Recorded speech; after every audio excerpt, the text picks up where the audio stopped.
Central ইউরোপের ইতিহাস এবং অর্থনৈতিকভাবে সমৃদ্ধ একটি দেশ অস্ট্রিয়ার রাজধানী ভিয়েনাতে যাচ্ছে আজকে। সঙ্গে থাকুন। Welcome to Vienna. Europe with SK. আজকে যাচ্ছি ভিয়েনা, পোল্যান্ডের ক্র্যাকোভ শহর থেকে সরাসরি অস্ট্রিয়ার রাজধানী ভিয়েনা।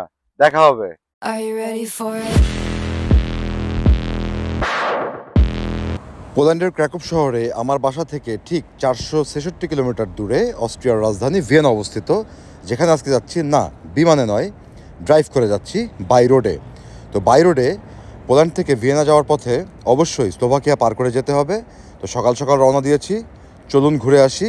মনোরম দৃশ্য দেখতে দেখতে বরাবরের মতোই আমি আবার যাচ্ছি। এবং ইউরোপের এই জায়গাগুলো, বিশেষ করে স্লোভাকিয়া, এই দেশটা কিন্তু সম্পূর্ণ ইউরোপের, সেন্ট্রাল ইউরোপের সর্বোচ্চ যেটা পর্বতশৃঙ্গ তাত্রা পর্বতশৃঙ্গের উপরে, যে কারণে সবসময় পাহাড়ি একটা পরিবেশ দেখা যায়। এই দেখুন, পাহাড়ি নদী, পাহাড়ি পরিবেশ। আমার পাহাড় সবসময় ভালো লাগে। আর গান শুনতে শুনতে চলে যাচ্ছি ভিয়েনার উদ্দেশ্যে। মোট 4 ঘন্টা 48 মিনিট সময় লাগবে টোল রোড এবং টানেলসগুলো পার হয়ে।